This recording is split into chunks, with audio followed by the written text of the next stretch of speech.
program invests in building mentoring and leadership skills. We also encourage our fellows and our beneficiaries to create networks and to also build research collaborations. And this total sum of these interventions that leads to what award aspires for.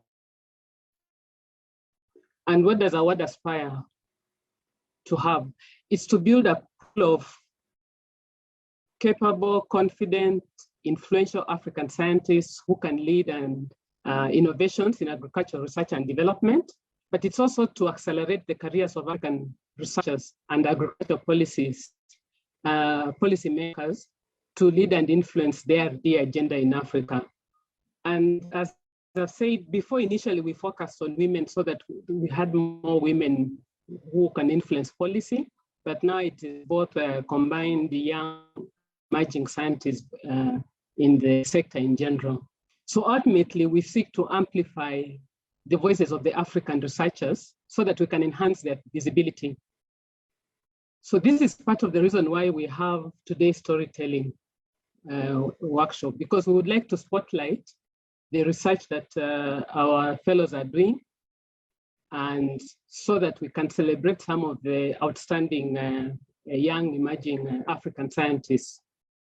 So we are really super excited to listen to our first group of fellows as they share their unique experiences.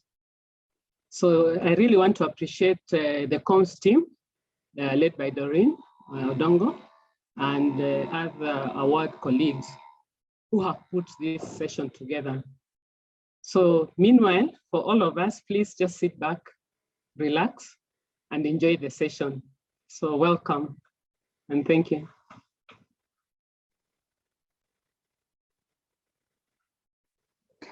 Thank you, Dorothy. Indeed, we aspire capable scientists leading agricultural innovations on the continent, but also to accelerate their careers. Shining stars of our fellowship programs, we have different fellowship programs, and we are excited to have them here today from Burkina Faso, Senegal, Kenya, and Malawi. So without further ado, I'd like us to sit back and start listening into the stories, and I'd like to introduce the first two storytellers of today. The first speaker, Dr. Evelyn Compaore. Dr. Evelyn Compaore is from Burkina Faso. She is an innovation systems expert who works with the Environmental Institute for Agricultural Research, INERA. Evelyn is a 2018 award fellow.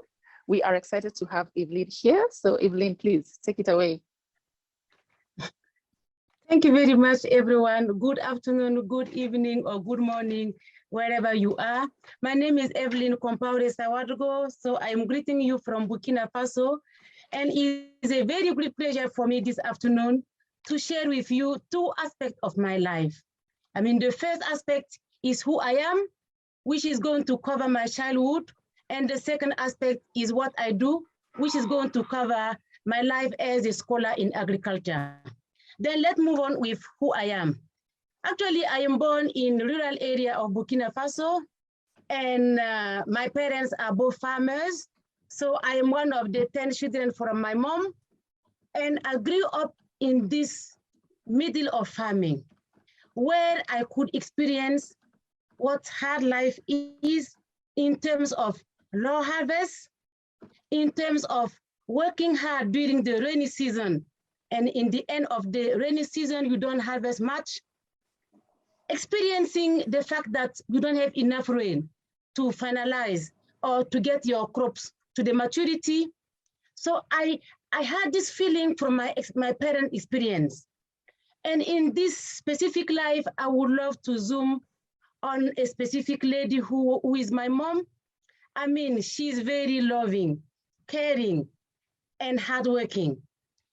At the age of 5, I could still recall every single aspect of her challenge. She would get up very early in the morning to run to a small plot, return home, and go with us to the family farm so that we work for the whole day. So as a little child, I really had admiration for my mom. I really deeply feel like she did her job greatly in taking care of us with much love. But as a child, I felt like there was not kind of justice to what she was doing as a farmer, a woman farmer in the rural area, because she couldn't afford really to buy some of what is needed as a woman. But I was really lucky enough. I went to school, primary school. I went to a high school, and then I landed into university for a PhD. When I was about to choose a case study, two things came to my mind. The first one is my country is agricultural country, so our economy is sitting on agriculture, and more than 80% lives on agriculture. And the second one was my childhood. I felt like this is probably the time for me to get my foot into and go back, not really into where I belong to, but to work to support these communities. So it's just to tell you that this background in my childhood have something to do on what I do.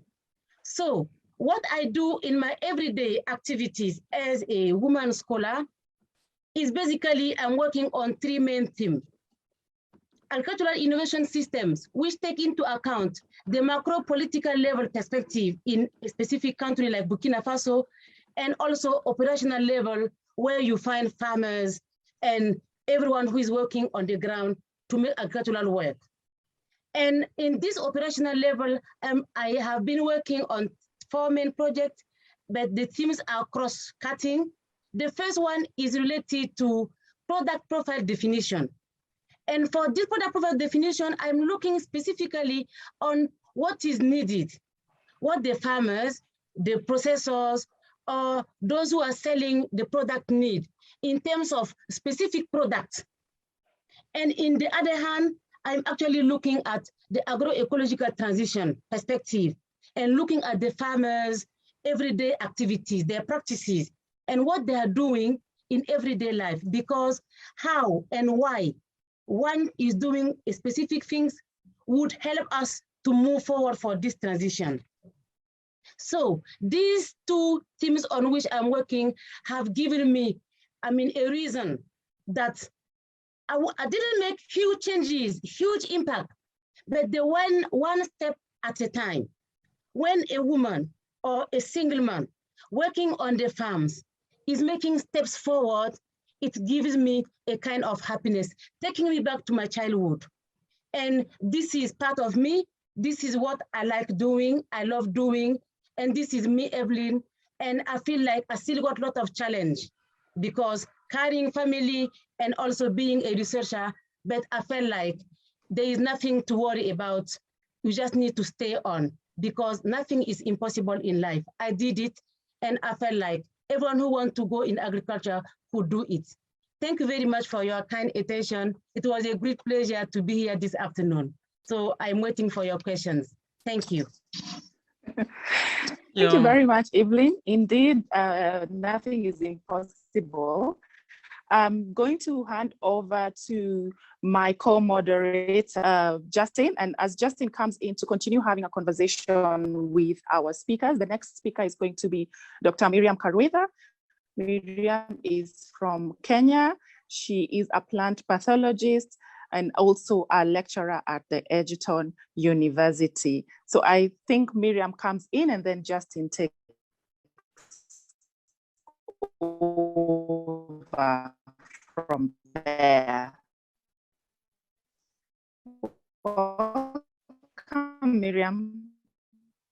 Good morning, good afternoon, good evening to everyone who is present. My name is Miriam Karwitha Charimbu from Edgerton University, Kenya. I was born and I grew up in Kenya in the rural area of Meru, which is about 175 kilometers from Nairobi.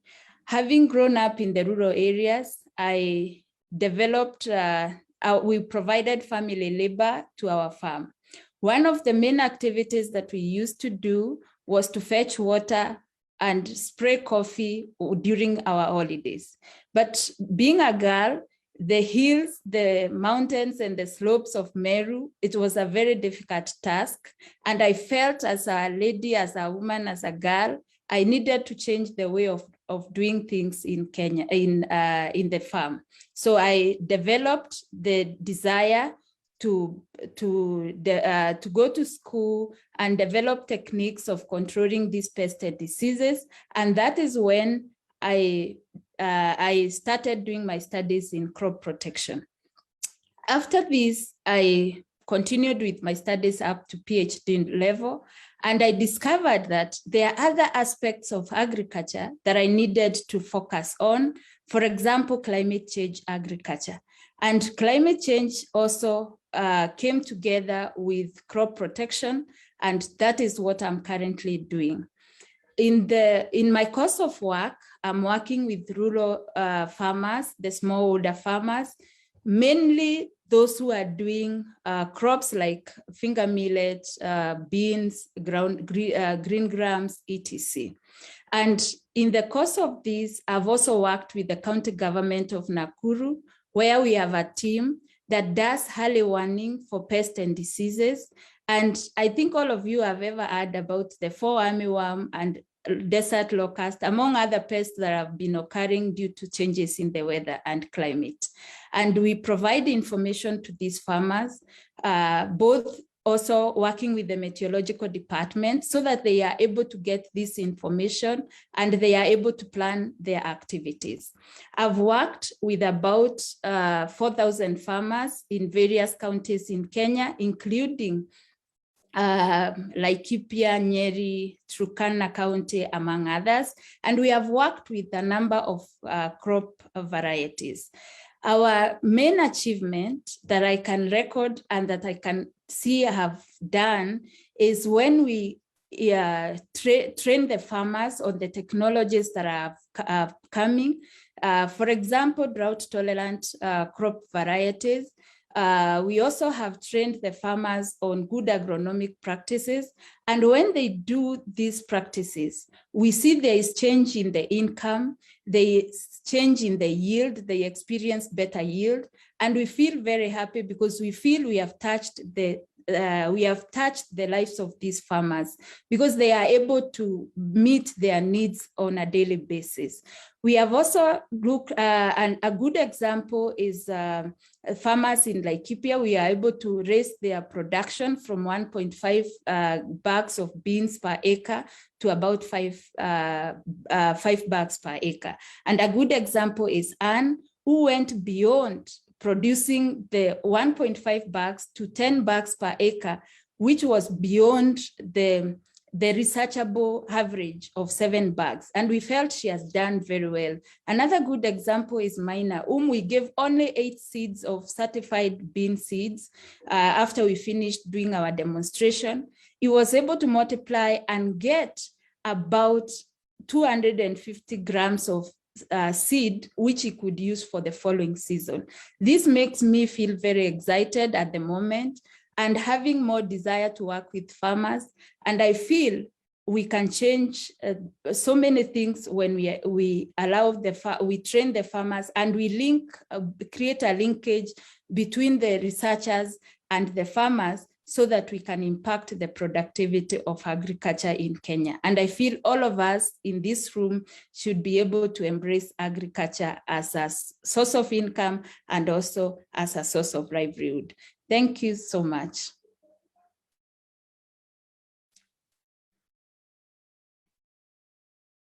Back to you, Doreen or Justin. Yeah, thank you very much, Evelyn and Miriam. It's very inspiring to hear your stories.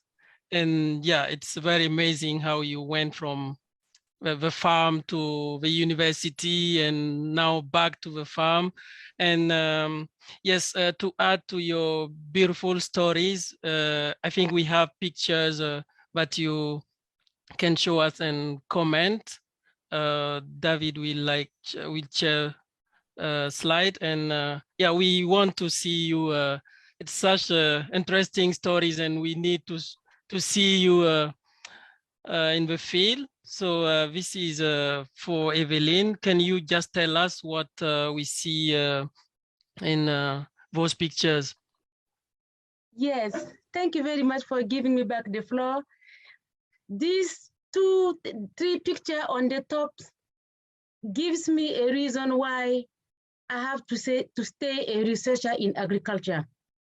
Being at the level of farmers and feeling, because I see in every woman farmer or in every male farmer what I've lived as a child.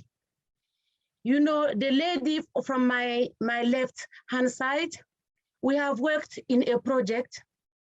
Her life hasn't changed hugely, but she keeps sometimes calling me and saying, I've learned something. I've learned I'm important, that my voice counts, because we have used a participatory tool to work with farmers and researchers and also the community leaders to find a way of improving their practices. So it was not like bringing them new things, it was working in a collaborative way. With I call him sweetly my dad, he has told me what they have done throughout the last 60 years in terms of practices. And you could see that there is a story behind every practice. There's a story we researchers, we need to take out there from these farmers to bring into our research lab so that we have a win-win process. We meet their needs and they are coming with us because we are taking into account what they have done so far and what they need. And the last one, I mean, she was supposed to be retired because you are not supposed to work at this time anyway. But she was on her farm looking to work morning to evening. And she told me, you know, everything I do and what you did with me, I have learned a lot. And you have learned from me. So this is something which was very beautiful to me to share with you. So stay at the level of farmers. Yeah, thank you very much for such inspiring story. And now we have a slide for Miriam.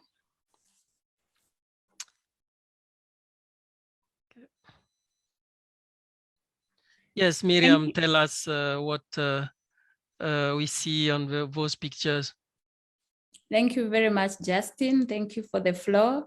On the picture number 1, I want to introduce our project, which is rotational or rotating legumes with rice.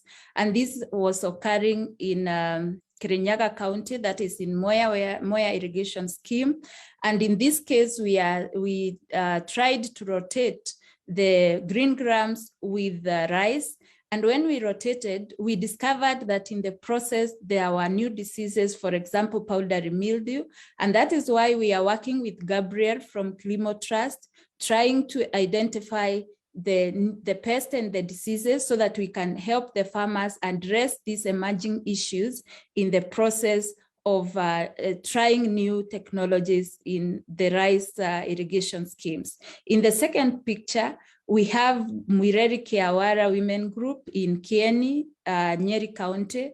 We are working with them on a Kenya Climate Smart Agricultural Technologies on beans. We are trying to introduce new bean varieties which are able to withstand drought and also high levels of rainfall.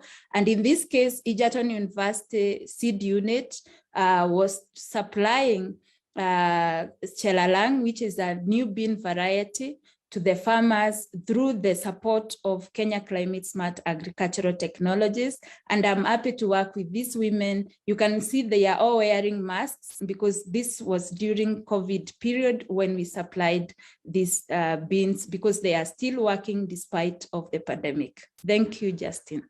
Thank you, Miriam. I mean, we can still see, feel the smile on the face even if they are wearing masks. So now I would like just to ask you some question because it's my pleasure to be here and talking with you, to hear your story and to have a conversation with you. I will start with Evelyn because I mean, one thing that struck me when you are presenting those pictures was your approach in your work, you talk about participatory and what inclusive approach. So what would you say is the greatest lesson you have learned in the way you interact with the communities? Thank you very much, Justin. Actually, what I've learned as a very key lesson since I've been a researcher working in 3 main projects is that there is a lot to learn from the farmers. There is a lot to learn from them in terms of they have documented long-lasting experiences. I call them sweetly my colleagues because they have known in a certain level, but they know a lot. So finding out what is going on, and I keep learning every day. So this is the greatest experience I'm having. And also teaching at university because I'm bringing in this into university for sharing. This is part of what I love in this work, and community work. There is nothing to really I say worry about, because as more as you understand them, you are part of their community and you learn and you try to make change all together. So this is basically what I could share as experience. Participatory approach is one key lesson that we need to take up and diffuse our innovations and work with the farmers. So do you use the knowledge you get from them to improve your research? Yes, absolutely. In the project where we work with ICRISAT on a product profile definition, we take in for breeders what is needed on the field in terms of color, in terms of seed shape, in terms of the taste. All these information are very important so that the research meet into the context, and every community is unique. So we have the product profile, but we have the must-have trait, and also we're looking for the nice-to-have trait so that we respond to the need of the farmers. It's the same for their practices in the transition of agroecology. We need to know what is going on, and then it meets what is done in the lab and in research perspective, so the work move forward in such a way that everyone is having his word to say.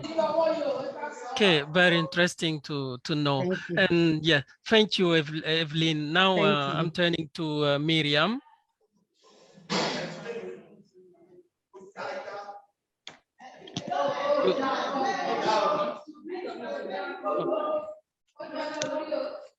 Can those who are not speaking, can they turn off?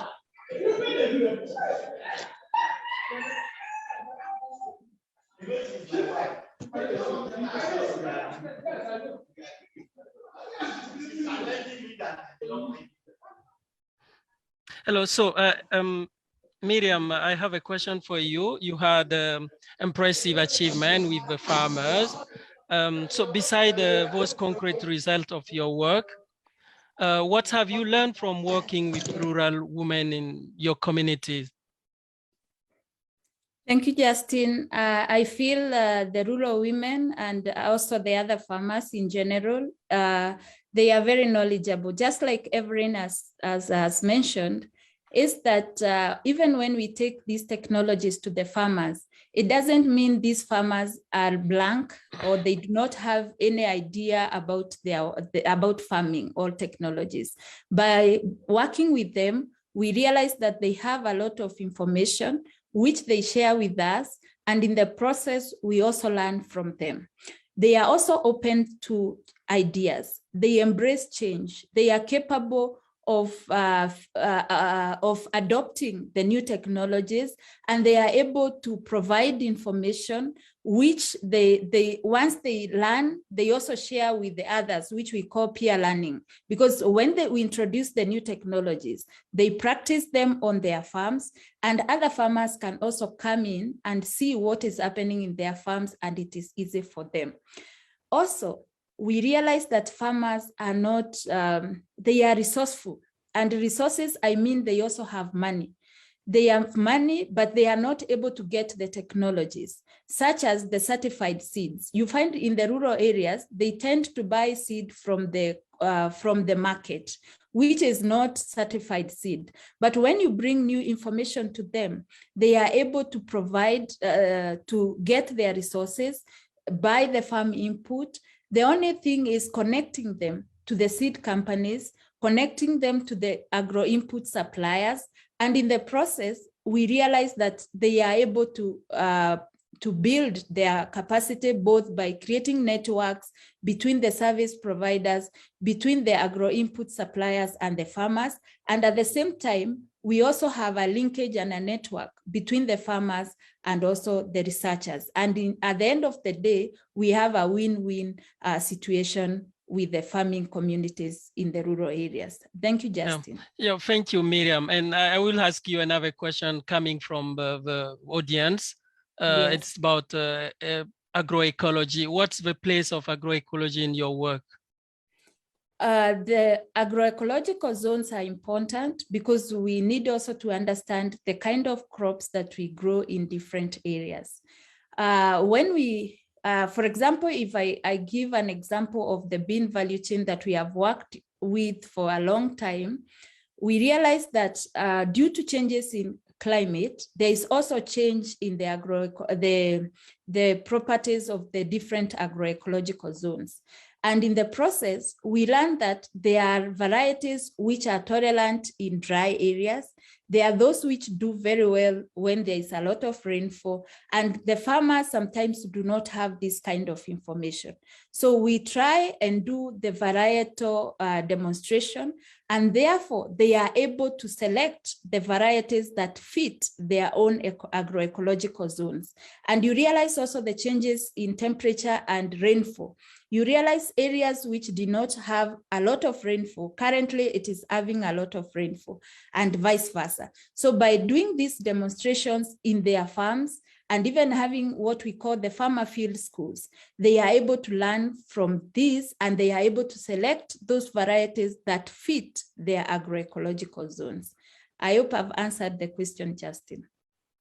Yeah, thank you very much, Miriam. And yes, we will have time after, during the question with the audience, you can develop if people are not, if they want to know more. And now I have a question for Evelyn. The first one is, Evelyn, can you tell us about the ratio of women and men farmers in Burkina Faso in a few words, and then I have another question for you. So can you tell us about the ratio of women and men farmers? Yes, thank you very much for this question. I could say that when you look at farming in Burkina Faso, as I said, more than 80% are in farming. And I mean, I would say like 50-50 when we talk in terms of men and women. Right now, regarding youth, is in the process, because, you know, our agriculture is not quite attracting so far. We are trying to make it exciting so that young people would go for it, but we are still the entrepreneurship of agriculture, because youth cannot go on a context where agriculture is still really basic and using the same tools we have used the last 60 years. So, but very few young people are getting now involved in agriculture, and this is encouraging. Well, in terms of percentage, I would say very few, let's say around 10%, but I need to have a specific study to be able to specify this. But in my work, every single work on the field is done in terms of gender disaggregated data. Preferences is gender disaggregated data. Women don't have almost the same preference like men, and youth are the same. In terms of the value chain, you can say youth more probably in. So most of the time I work on the field, look at these specificities in the society, because society is constructed in a specific way, and you need to take into account these different steps and different processes into account. Yeah. Thank you very much. And quickly, another question. Has your training helped you to assist the farmers you are working with on how to tell their stories to others? For example, sharing the ideas and experience with other farmers, or even with local officials? Thank you very much. Indeed, yes, I could say award has given us the reason to fly. I mean, sometimes you want to fly, but you feel like you shouldn't fly. With award, you learn that if you want to fly, just fly. And I would say that when I say participatory approach is inclusive in such a way that when you do a specific participatory approach in a community, the local leading community are part of the process. So most of the decisions taken are done in a participatory way. So the way they see things and the way they want the community to look like is part of the process. But the farmers got their voice inside, because usually it's decided from the top and not on the bottom side. So most of the project now that where I take part, we are trying to involve everyone in the community. So I don't know if I answered the question, but that's what I could say when I want to say, looking at the approach is everyone, gender related, and also officials, non-officials, farmers, youth, because I used to say, you know, the old man on the picture, he might be down in this village, far away, but his voice counts, because like my finger could be hurting me, my body, I could stay home the whole week without going out, but just my finger. So everyone counts into the process if you want to make a change in a community. Thank you very much, Evelyn, and thank you to both of you. And I think we'll hand the floor to Doreen to introduce the next speakers, because we still have some interesting stories to hear. Thank you. Thank you very much, Justin, and thank you to Evelyn and Miriam. Please, for our audience today, do keep posting your questions in the chat. We will have some time for you to engage with our speakers. Now I want to invite the next set of our speakers. And first, we have Dr. Austin Ferry. Austin Ferry is from Malawi. He's a soil scientist, and he works with the Ministry of Agriculture in Malawi. After Austin, we will have Dr. Fatou Ndoye. Fatou is from Senegal, also a soil microbiologist, who will be speaking next after Austin. Austin, the floor is yours. Thank you, Doreen, and thank you, everyone. Hi, I am Austin Ferry. I come from the beautiful country of Malawi. I am from a family of 6 children, but all our parents are gone. However, when my father was alive, he instilled in me the passion for academic excellence. And agriculture used to be one of those favorite subjects in secondary school. And not surprising, 20 years ago, I got into agricultural sciences when I was selected to pursue a Bachelor of Science in Agriculture at Bunda College in Malawi. And you see, I proceeded to do a Master of Science and even a PhD. But at the Master of Science training, that's when I realized that soil play an important role in feeding people. And currently, I'm working towards solving some of the soil fertility challenges that farmers face in producing staple food crops like maize and sorghum. And to that effect, I'm leading a project which is on improving the productivity of sorghum in Malawi. I'm working in 3 districts across the country, and one of the districts is Chikwawa, located in a valley called Shire, down in southern Malawi, where droughts are frequent, but also the temperature is very high. The innovation in this project involves intercropping 2 drought-tolerant bean crops, namely the pigeon pea and the cowpea, in rotation with a drought-tolerant cereal crop, in this case, the sorghum. And so what happens is when the grain of the bean crops is harvested, the plants are plowed back to the soil, and later on, sorghum is grown there with a little mineral fertilizer added in order to increase the supply of nutrients. But in fields where previously the sorghum, the bean crops were not grown, manure is applied, and then later on sorghum is planted, and some more mineral fertilizer is added just to increase the supply of nutrients. And this approach is working, because I've got evidence coming up from farmers. For example, Mr. Mwale in Salima district, Central Malawi, has testified that where previously he was getting 6 bags of sorghum grain per acre, now he's able to get 12 bags of sorghum grain per acre when he combines a little manure and a little fertilizer. But also his wife, Lenia, is now able to diversify nutrition at a household level by way of harvesting some of the green, bean crops and then use that as relish. But also she takes some to the market to earn some more income, which she uses to serve his household, financial needs. I am looking at a future with a positive perspective, because if we're able to innovate and produce technologies or innovations capable of adapting to the adverse impacts of climate change, then we can secure the future in agriculture. Thank you very much.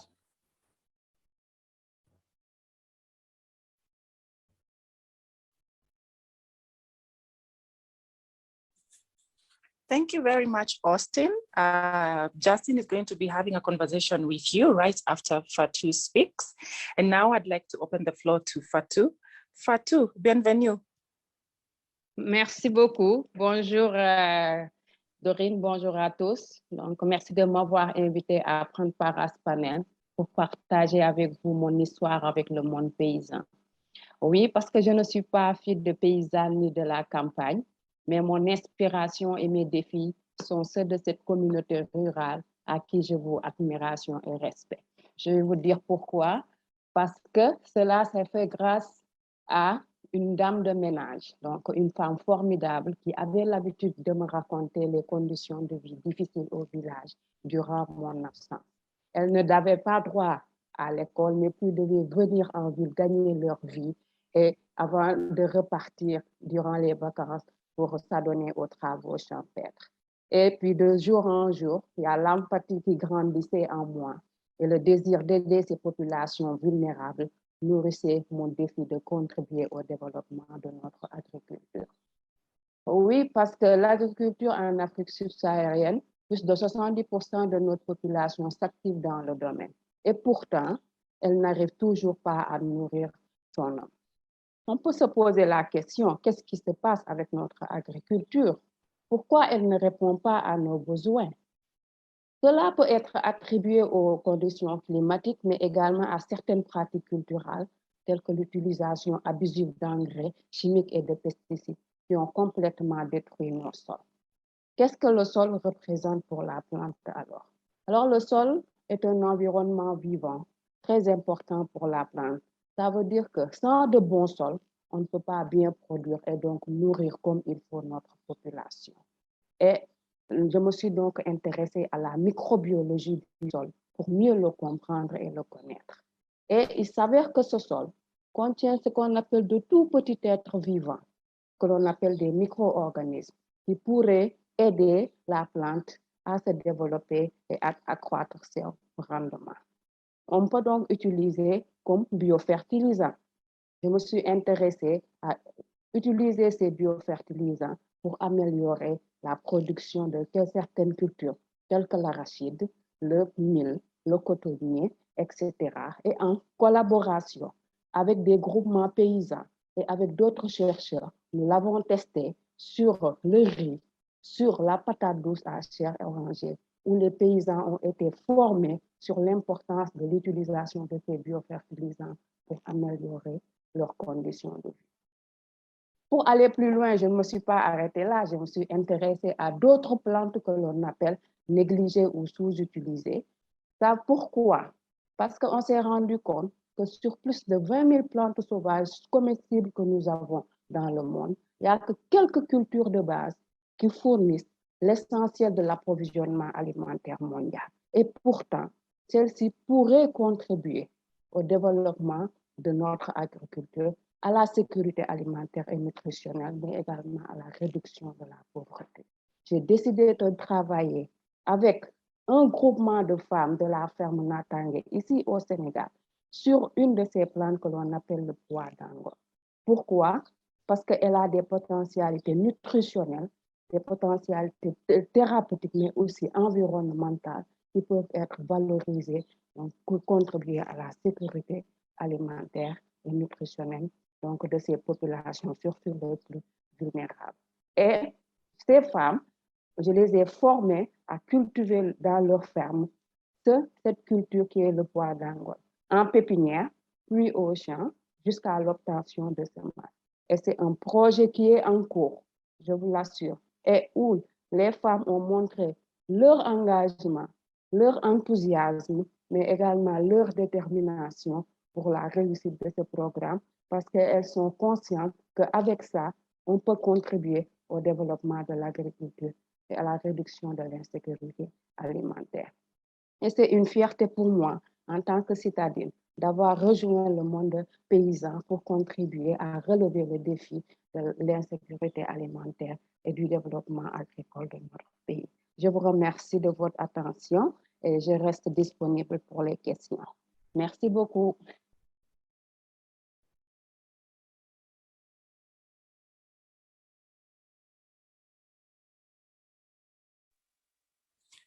Merci beaucoup, Fatou. And I'm now inviting Justin to take over. Thank you, Doreen. And yes, I will come back to Austin, and yeah, we would like to see you, you know, in the field. So your story is very enlightening, and we need to hear a little bit more and see photos. Sure. Can you tell us what we are seeing on those photos? Let me start with the first photo. That's me and the farmers on one of the fields. And this field is located in Lunzu Extension Farming Area, which is under Lanta District in Malawi. And that field is showing sorghum and the bean crops. We have 7 treatments actually. And where I am standing there, it's where we applied fertilizer together with manure at reduced amounts. That's when the crop stand was still young. And on photo number 2, the crops were now about to mature. You can see the sorghum has put on, the panicles and the grain is there, about to mature. And I hosted a grand field day involving policymakers, researchers, extension workers, farmers from the surrounding villages, and I also invited the media to come and cover the event. This was a way of showcasing the interventions that we bring to the farmers in order to adapt to the harsh impacts of climate change. It was quite exciting. And then actually that field is the same field that is in photo number 1. Photo number 1 and photo number 2, that's exactly the same field. And we moved from the field going to a stand that the farmers had prepared on that day to show some of the products that they are able to make from the crops. Like that basket there is containing dried green vegetable from the cowpea. That's a way of preserving, the cowpea leaves to be used later as relish at home. And then there is that bottle. In that bottle, there is sweet beer prepared by the farmer or the farmers from the sorghum grain. That's also a beverage which is highly priced down there in the village. It's sweet and it's tasty. And then across the table, there are different pancakes made from sorghum grain, just showcasing that we're able to do a lot of things from sorghum, which is highly nutritious also. That news article was done by a reporter who was at that event. Thank you very much. Yeah, thank you very much, Austin. Thank you very much for interesting pictures. And yes, now Fatou, est-ce que tu peux nous montrer quelques images de toi sur le terrain en train de travailler avec qu'est-ce que tu fais, ton action concrète à travers des images? Oui, un instant.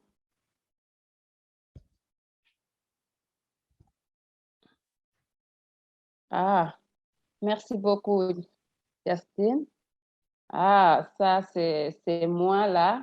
Dans la première photo, vous me voyez en bleu avec une des femmes du groupement de femmes paysannes avec laquelle je travaille. Elle s'appelle Astou et je suis en train de la former sur comment on peut cultiver sur les gaines des pépinières, donc les graines de Cajanus cajan ou pois d'Angole, qui est une plante négligée ou sous-utilisée que nous voulons donc valoriser. Alors, sur la deuxième photo, vous me voyez avec certaines des femmes du groupement de la ferme Natangé. Nous avons fini de planter sur les sachets noirs à côté, donc les semences de Cajanus cajan ou pois d'Angole. Elles ont été sensibilisées sur l'importance de cette espèce et ses perspectives de valorisation. Et enfin, nous avons fini notre journée toute heureuse en prenant cette photo. Et dans la troisième photo, oui, je suis toujours avec le seul homme du groupement, oui, il s'appelle Ousseynou. Nous avions testé de quelques graines qu'on avait directement semées sur le terrain pour voir pour la première fois est-ce que le sol de la ferme peut accueillir la plante. Et là, nous étions en train de voir le résultat.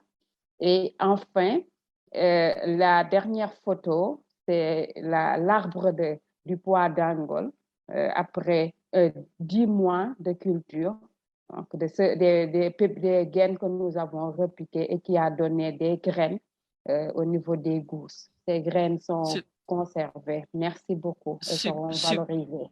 Super, merci beaucoup Fatou, merci pour ces images. Yes, now I have we have a few minutes and I want to ask you some questions. First to Austin. I'm impressed by your passion for agriculture since your childhood and that dream that is now a reality. You are a happy researcher. So what would be your key advice to young researchers hoping to get into the field of agriculture and climate research? My advice is simple. We have climate change, which is now a big threat to agriculture. Much as it's a big threat, it has presented an opportunity for farmers, for young people to research and innovate, produce solutions that can address the threat that is coming with climate change. So young people have to look at this opportunity and get into climate change research to generate solutions that are, going to avert, some of these challenges that we are facing, with climate change. Yeah, great advice, and let's hope they will hear you. And thanks to the many journalists that attending this event. I have a question for Fatou. Fatou, oui, je voudrais. Oui. Alors, tu es lauréate de la bourse Award. En tant que lauréate, comment cela t'a aidé dans ta carrière de chercheuse dans un pays comme le Sénégal? Merci beaucoup, Justin, pour cette question. Le programme de Award a été une grande opportunité pour moi en tant que chercheuse femme dans un pays comme le Sénégal. Pourquoi je le dis? Parce que le programme m'a d'abord permis de mieux connaître ma personnalité. Quand je dis personnalité, je pense à mes compétences scientifiques, mais également mes qualités humaines. Pourquoi je le dis? Parce que après ma thèse de doctorat, par exemple, je suis restée 5 ans sans être recrutée dans un organisme, malgré que je travaillais dans des projets volontairement. Et disons, je suis passée par des moments de découragement, d'incertitude de mes capacités, etc. Et c'est en ce moment que Howard est venu pour me dire que tu es quelqu'un, tu es capable de faire quelque chose.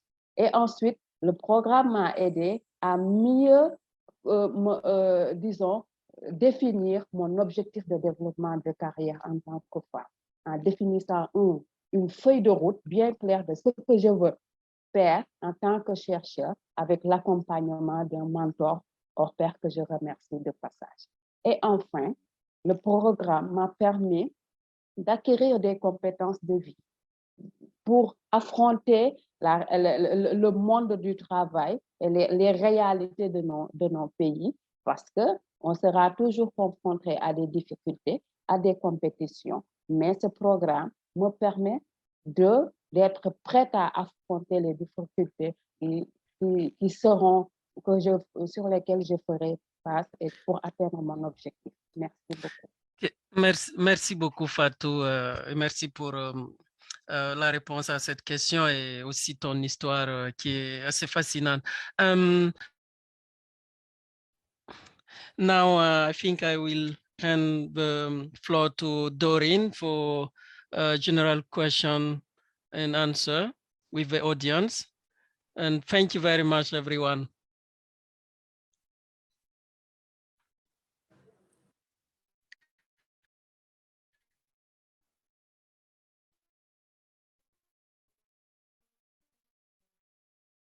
Thank you very much, Justin. Thank you to Fatou and Austin.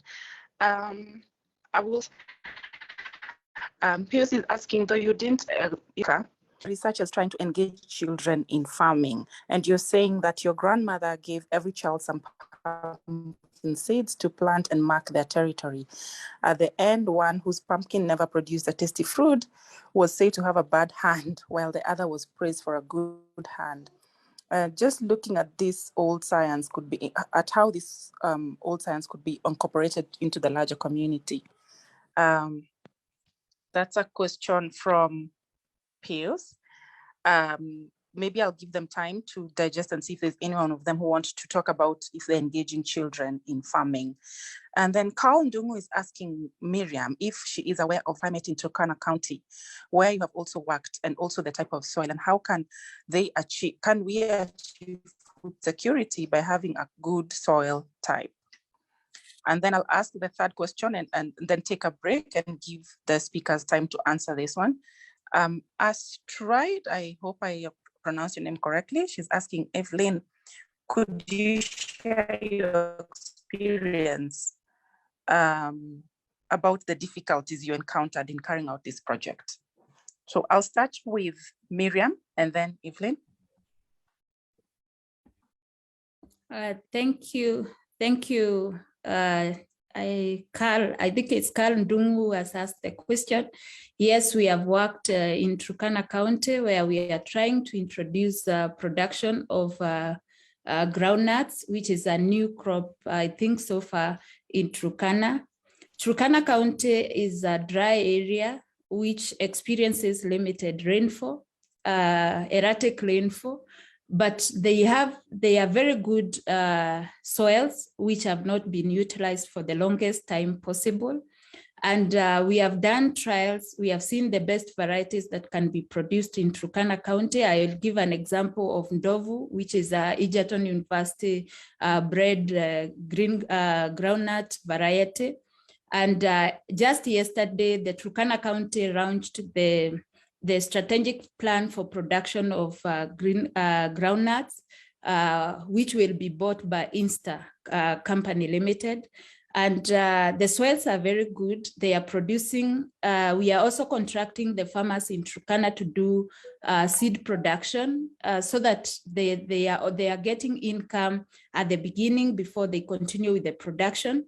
And also I can answer by saying Turkana County has also irrigation schemes which have sufficient water, for example, Katilu, where they are producing a lot of, we have about 300 acres of groundnuts being produced in Turkana County. And we believe this one will be a sustainable way of producing and ensuring food security, especially in Turkana and other dry areas. We have tried this in Elgeyo Marakwet and it is working out. And we believe this can be adopted in the other dryland areas of Kenya. Thank you. Thank you, Doreen.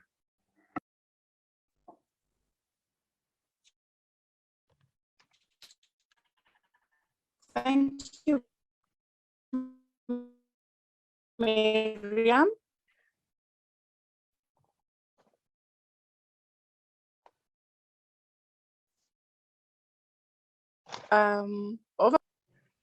Evelyn, the question difficulties when you are implementing this project. Yes, thank you, Doreen, and thank you for the question. I would say yes, there are difficulties, more specifically for the first contact. You know, most of the time as a woman, there is a challenge sometimes, but also for the first contact, because farmers, they have lived a lot of different kind of life and approaches. So when you go to them, first of all, sometimes you cannot have the first approach and then they're willing to really share every single thing with you. So it takes time. So I could say some of the difficulty is the time that it takes. So you need to have time to go in the same community 1, 2, 3, even 4 times. And is the moment that they feel like you are not in the process of top down, bringing something, imposing, feeling that you know and you are bringing. And then in the end of the day, they always collaborate. So this is one. The second challenge is, you know, when you are a social scientist, you have a challenge. Sometimes when you are budgeting projects, they would feel like social science is money consuming at some point, because, you know, doing surveys, doing focus group, you need quite, lot of means to go with it. So this sometimes is quite a challenge.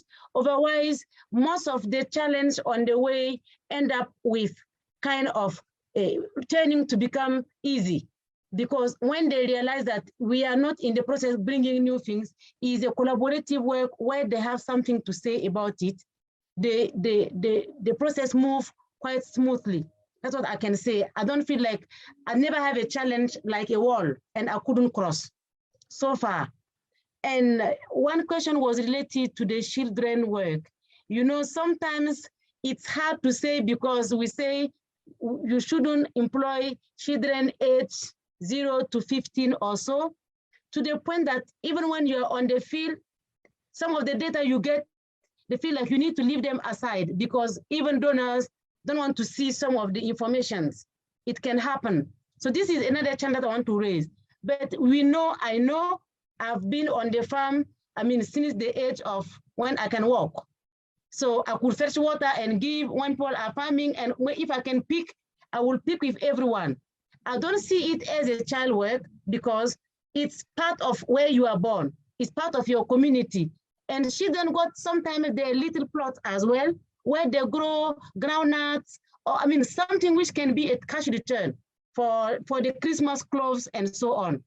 I wouldn't say it's as children work, because it has a difficult connotation, but I would say children are part of the community, and they go in the context where they are born, and they work with this community. Our kids are born in the context where we don't go to farm, but they are going to school. So, in my communities, children are part of the work, but most of the time, the information related to children are not put in the light of the day, because sometimes donors don't want to see it.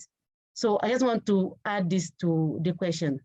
I don't know if it's been answered, but I never face a wall. I always feel that there is always a way to go behind it. Thank you. Thank you, Evelyn. Very encouraging to hear from you that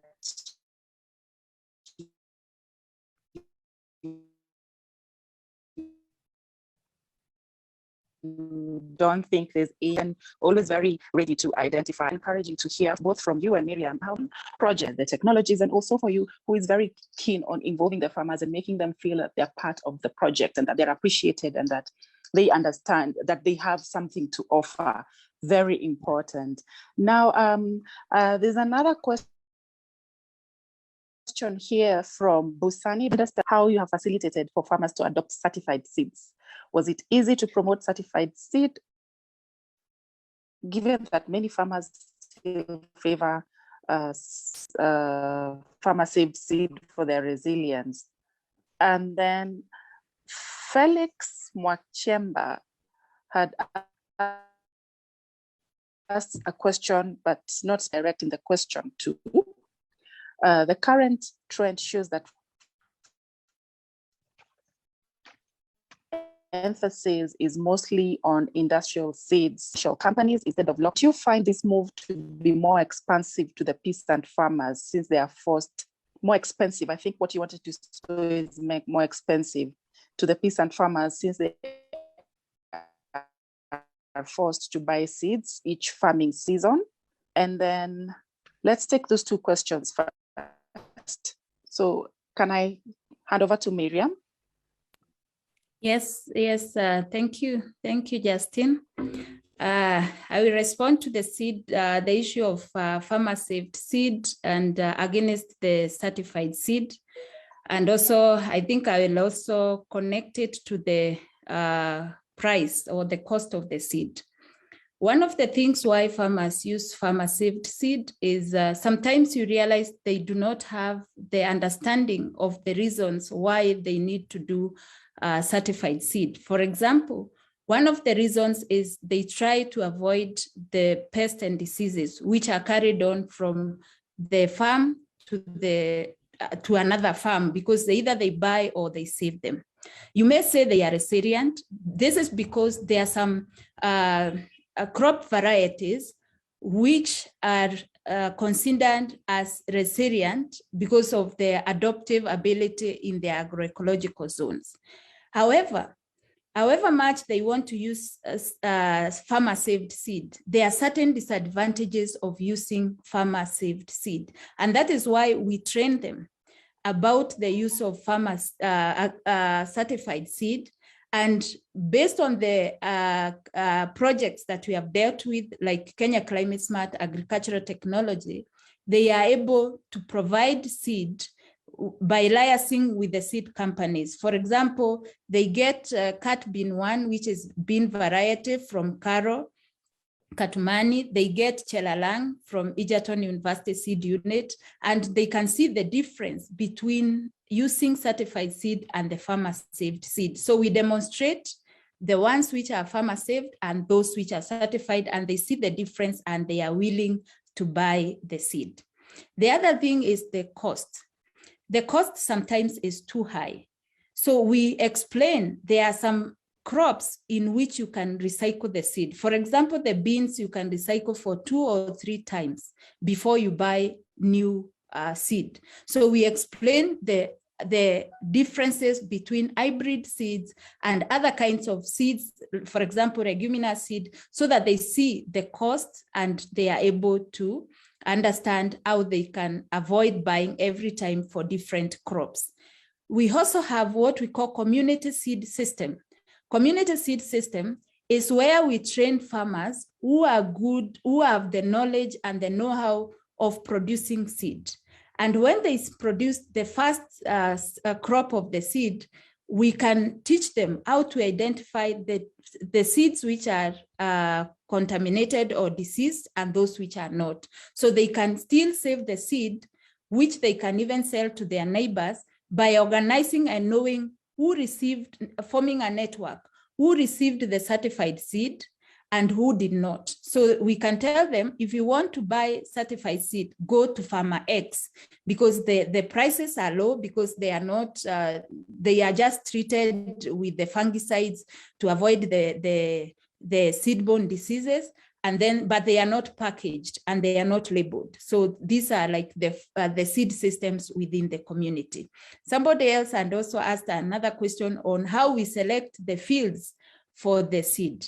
We have a whole training capacity for the farmers who want to be contracted by the seed companies on seed production. So, but when they have interest and they are nominated, we take them through a different training from the farmers who are not interested in seed production. So when they are trained, they can now understand which fields are good for production as certified seed, and then they are taken up, they are trained, and they are able to produce seed through seed contracts by different companies, not only Egerton University, not only Karo, even Kenya Seed and other seed companies that you find in Kenya.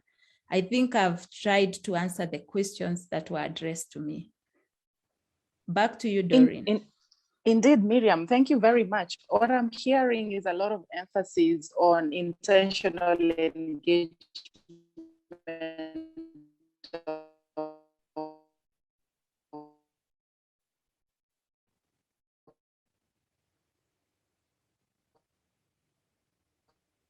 farmers and farming communities as one of the key we are to transform our product. And Austin and has brought additional challenges too. But continue, we've seen you in the fields with your masks.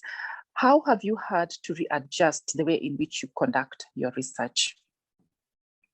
This is a question going to both Fatu and Austin. If we could start with Fatu.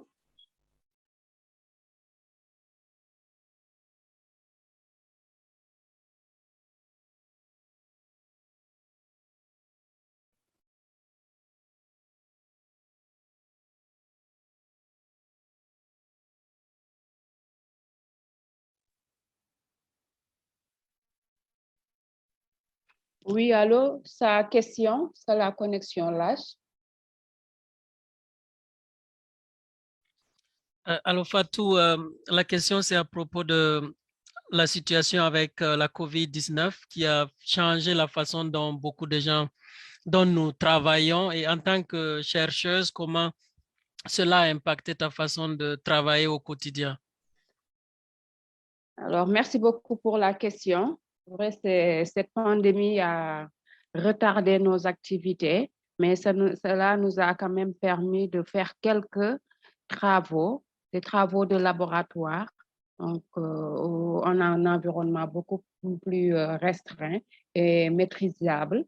Donc, nous avons fait, par exemple, avec le bois d'Angole, quelques travaux au niveau de la serre et du site expérimental de notre laboratoire ici à Dakar pour déterminer quels pouvaient être les cultivars de pois d'Angole qui pourraient être utilisés. En travaillant avec les femmes, c'est à distance, échanger avec elles sur la sensibilisation, plus sur l'importance de cette espèce et comment la stratégie que nous pouvons adopter quand nous voulons faire la promotion de cette espèce après des essais au champ. Merci beaucoup.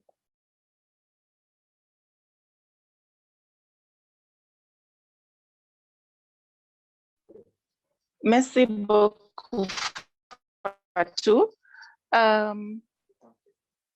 Austin, are you able to share with us how the pandemic has disrupted your work and your life as a researcher, and how have you had to readjust or cope? Yeah, the pandemic had, a disruptive effect in the way, not just myself, how I operate, but also the entire system, agricultural system in Malawi works. But a mechanism was devised for us to be able to still work within the pandemic. What was done was to let people work in shifts, small groups of people work in shifts, whilst those that were not present at the office, they could be working at home. And that was happening until the COVID restriction rules were relaxed. And where contact needed to be made with farmers, the smaller groups were encouraged for meeting with farmers. And then we could travel, but then making sure that we put on masks and also do the necessary hygiene that is required in order to manage the virus. And so, but also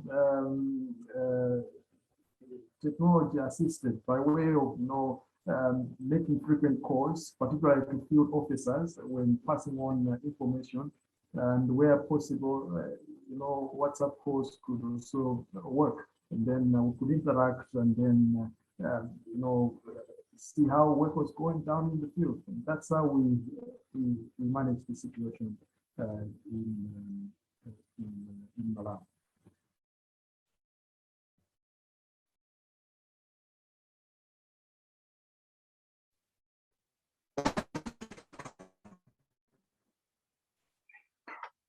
Austin, indeed. I mean, COVID-19 really made us appreciate technology, and we all had to turn over to technology to help us navigate the challenge. And to everyone, we are getting to the tail end of our session today. We are very excited that we had a lot of you joining us from. I'm seeing people from the Solomon Islands. I was seeing people from Southeast Asia. I'm seeing people from across Africa. Do keep your messages on the chat. We are happy to engage further. And I know that there's a link that has been sent on the chat about where you can get additional information about the speakers of today. I'm sure that Susanna and her team will be posting the link again. And as we close, there was a question, a follow-up question to Miriam about whether she has tried involving, or to what extent she has involved the Ministry of Education to work with maybe teenagers or children and get them interested in agriculture, which I think is a very interesting question, considering that we are always saying we want to make agriculture more attractive to the youth.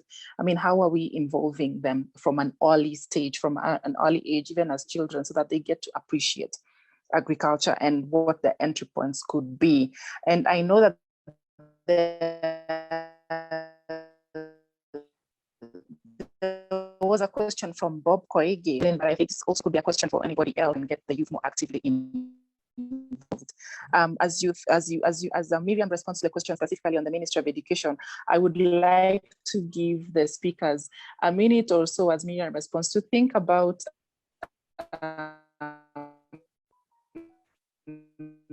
their closing remarks as they share, as we close the session. I mean, it's been a really exciting session, getting to hear different voices of some of the leading experts in African agriculture across the continent, to tell us about, even as we continue on the continent and its ability to transform development on the continent and livelihood, and what should we do less of. Now I hand over to Miriam to respond to the question from Carl about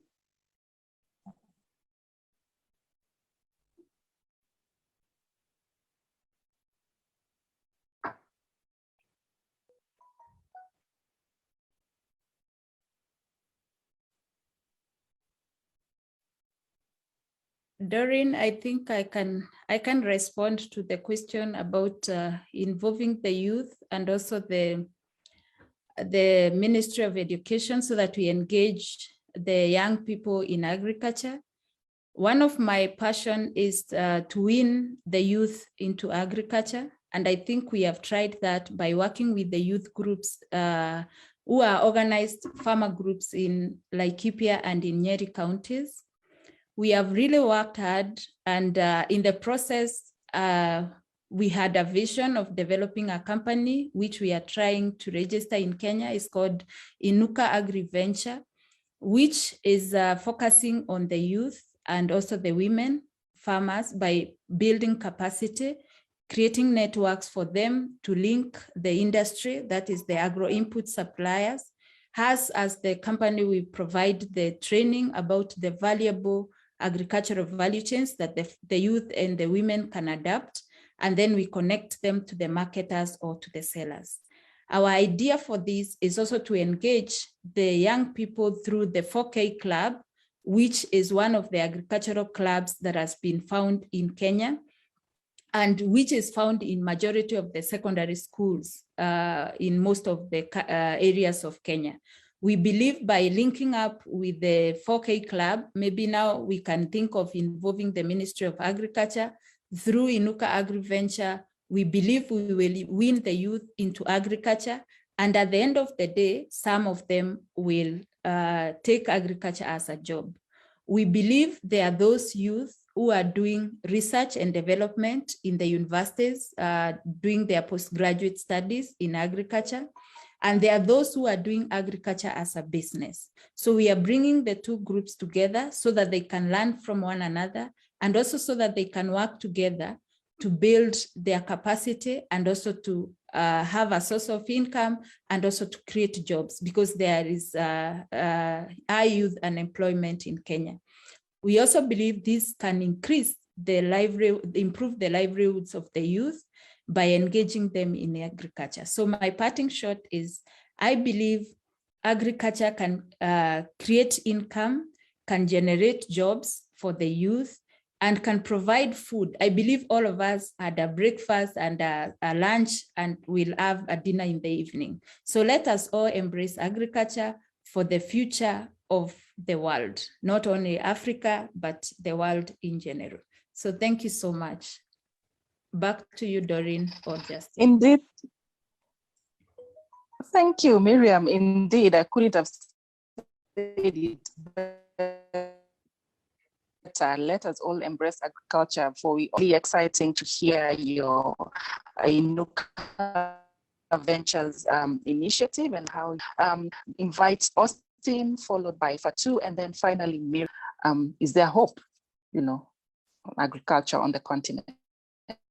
Yeah, thank you, Doreen. Certainly, there is hope for agriculture on the continent. Though the climate is changing, there is hope. The hope is in innovation. If we are able to innovate and produce techniques and methods that are capable to adapt to the adverse impacts of climate change, then that future is there. We can secure it by doing that. And so my parting shot is simple. Solutions are right there with us. Let's look around and then let's innovate, and then we're going to adapt to climate change. Thank you very much.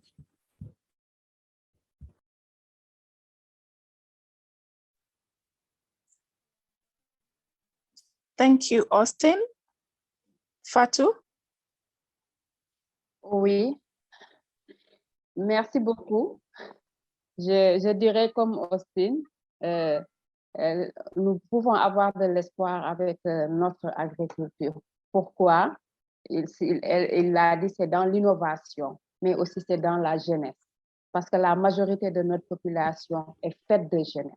Et cette jeunesse doit être conscientisée que les jeunes sont une ressource qu'il faut valoriser, mais ce ne sont pas des problèmes qu'il faut résoudre. Ils ont des potentiels qu'il faut valoriser. Et pour cela, il faut les former et les forger.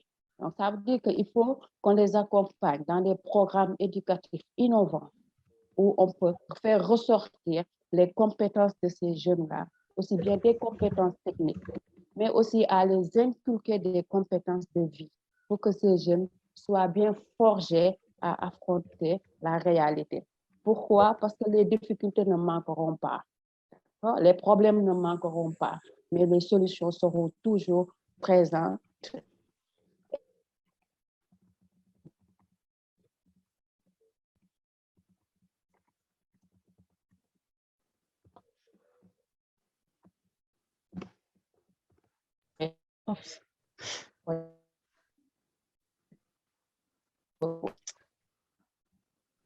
I think.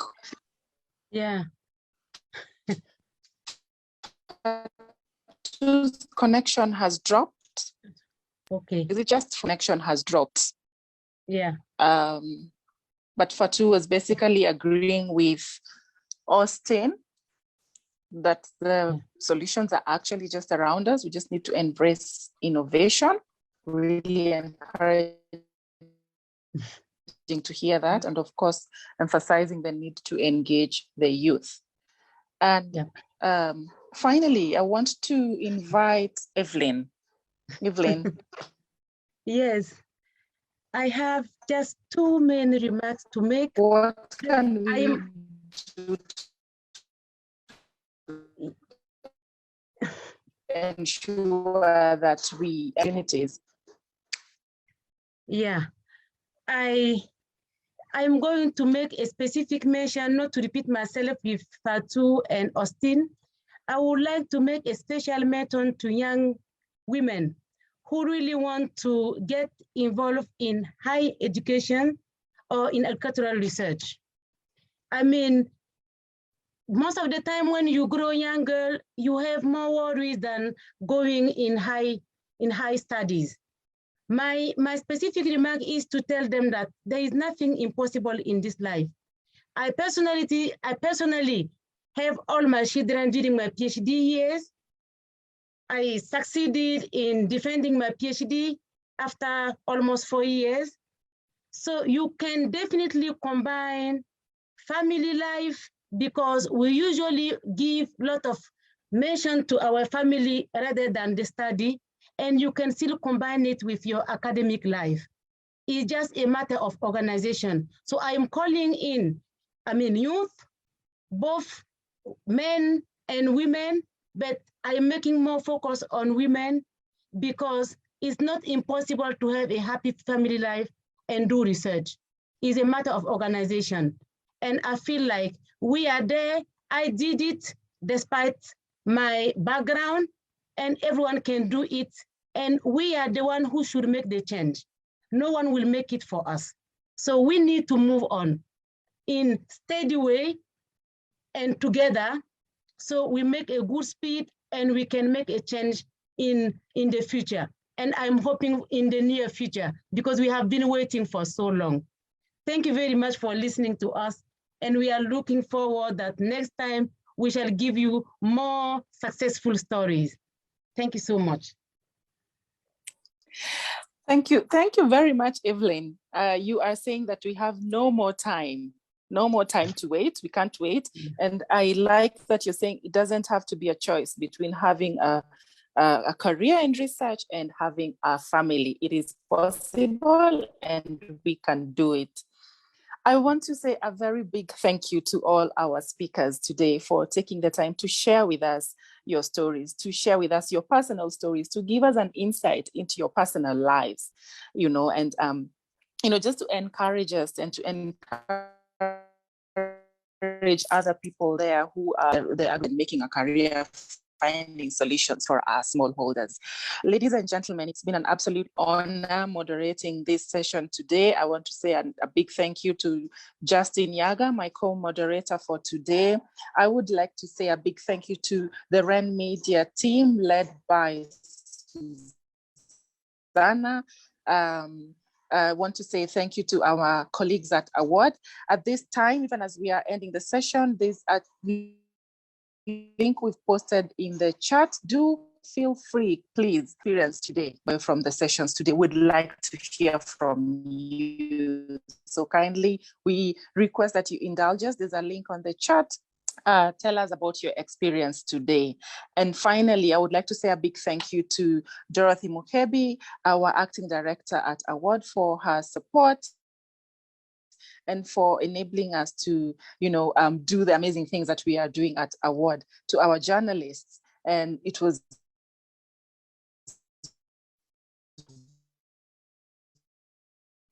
really, really great seeing everyone here, to all the journalists who've been here listening